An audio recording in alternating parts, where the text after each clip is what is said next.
Hey, what's up, movie fans? In anticipation for Glass, I went and restarted the East Rail trilogy. This video is Unbreakable. Back in 2000, it was a much simpler time. M. Night Shyamalan was on an incredible role of film kingdom. He was going to be the next guy, the next Spielberg. Uh, the Sixth Sense is one of those most beloved, thought provoking films in recent memory. So a year later, his next film, also starring Bruce Willis, Unbreakable, came out, and I adored this movie. I saw it a couple times in the theater. I was actually working at the movie theater, being like, I think I was about 15 or so, working at the theater. I called this one of my break movies, meaning I had a 30-minute break.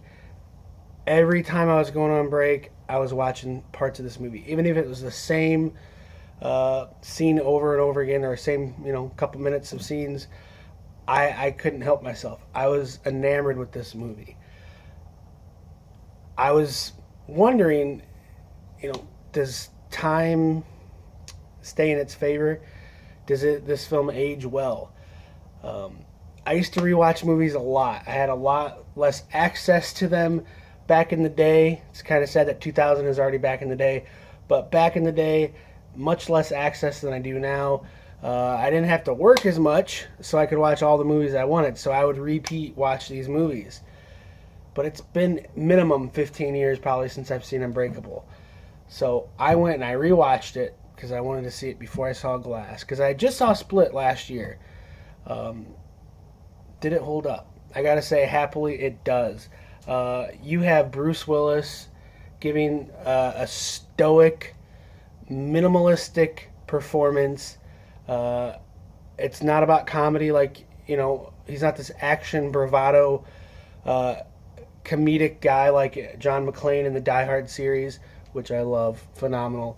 This is this more subdued, dramatic effect Bruce Willis that is kind of lost now. He kind of has been, I don't want to say. Some people think he phones him in lately in some of his more recent roles. But this is like the prime real estate Bruce Willis performance right here. I've always been a fan, and he's just wonderful. Spencer Treat Clark portrays his son, and Robin Wright is his wife and Spencer's mother. They're having issues. There's turmoil in their relationship. They've had some severe things happen, and it's it's a really interesting take on a love story between them and trying to mend a broken relationship while also figuring out why David Dunn, Bruce Willis's character, is a little bit different. Pipe in Elijah Price, aka Mr. Glass, played by Samuel L. Jackson, and you've got some interesting dynamics here. Elijah has been born with this ailment, a physical ailment where his bones are incredibly brittle, and he is just trying to figure out himself. He's researching it years after years of painful breaks. He figures out in some way that there is somebody that could be borderline immortal, and that could be David Dunn. More than likely, you've seen this movie already, so I'm about to give a big spoiler. So if you haven't seen Unbreakable, why the heck not? It's been out for 19 years. Please see Unbreakable. So here's a big spoiler. M. Night's films at this time were known for incredible twists. This is it's the Sixth Sense twist at the end is an incredible twist that a lot of people didn't see coming, and people were waiting for a twist in Unbreakable. And this definitely hit home right here. Having Elijah Price be the mastermind behind multiple casualties extreme acts of violence, it was breathtakingly disgusting and caught you off guard. You thought he was just this inquisitive person who garnered a lot of sympathy, but in reality, he was a mastermind supervillain in disguise, lying in wait. I love Samuel Jackson. He's just an awesome, incredible actor. You know, he just like Bruce Willis. They have these different genres that they can play so well, and I love how subdued the performances are in this film. There's flaws.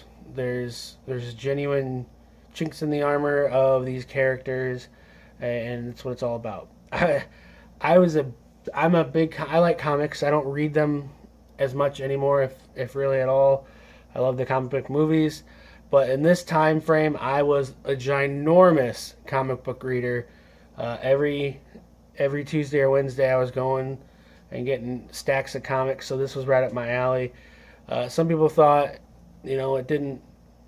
I don't know. It's kind of marketing itself as a comic book movie. It's parallels to humanity and comic books. I hope that you see this movie. Please see this movie, and I would love to know what you guys think of this movie, Split, which I actually already have a review on my YouTube channel of when I saw it theatrically. I may watch it again, and I will be doing a review of Glass. So it'll conclude this trilogy, and I would love to know what you guys think. If you want to help support my YouTube channel, which I would love, please hit the thumbs up button, hit the notification bell, subscribe to my channel so you can find out when my next movie review is coming out. Also, if you like cool t-shirts, you can, like this one right here, this Angel Grove Power Rangers shirt.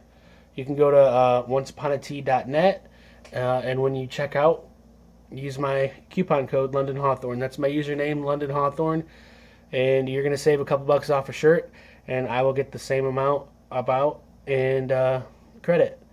So it saves you money and it saves me money. So that's onceuponat.net, and my code is London Hawthorne. Thanks so much for watching my videos. I love talking about movies. I see hundreds and hundreds of movies, and I review each and every one of them. So please check it out. Let me know what you guys think, and have a great one.